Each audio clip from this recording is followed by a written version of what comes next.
Sa mga mahilig mag-DIY, ito lang ang ma-share ko sa inyo. Honda Click, walang speedometer.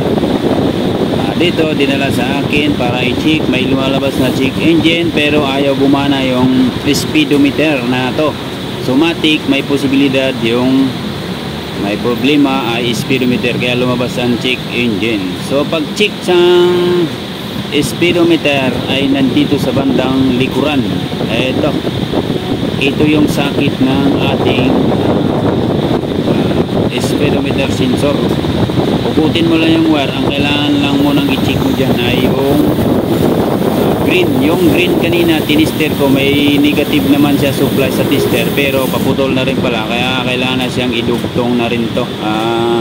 Yung black white naman, ito yung positive, hanggang dito lang yung positive, hindi tumagos dito sa dulo. Yung gitna ay papunta yan sa speedometer pero di muna natin galawin yan. Unahin muna natin yung negative saka itong black may stripe na white. Yung isang gitnang wire ay mamaya na yan natin pakialaman kasi ang nakita kong putol dito ay dalawa lang, yung black white. Ito yung positive pag unang susi. So dito idugtong ko muna yung dalawang wire, yung negative na green at saka yung black na may stripe white ay nadugtong ko na. So dito para ma-check natin, pag hindi pa rin to gumana, ibig sabihin kailangan nating i-check yung gitnang wire, yung ano bang kulay ito, basta yung pinakagitnang wire dito ay ito ay papasok papunta sa speedometer. Pero pag gumana na siya, ibig sabihin hindi putol, ang putol lang yung negative o tsaka itong black stripe na may white, yung positive. Ito lang nakita ko kasi na putol dito. So kailangan lang dito pag nag-tester mga idol ay kailangan lang siya ng test light.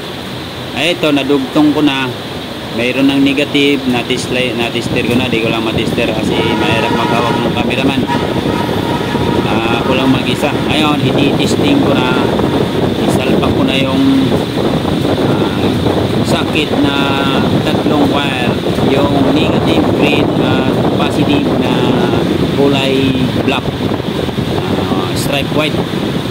Ito lang importante, kailangan i-tester dito mga idol. Pag nag-testing kayo ng gitna ay pwedeng yung ano na, ibang tester na ang kailangan dyan. Pero subukan muna natin kung umubra ba yung aking nakitang sira.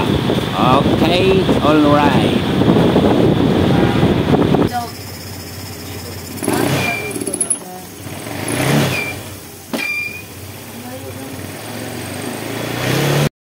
Yung check engine na hindi nawala ay kailangan na yan sa diagnostic tools para maalis na yan tuluyan. Yun lang mga idol. Thank you for watching. Bye bye.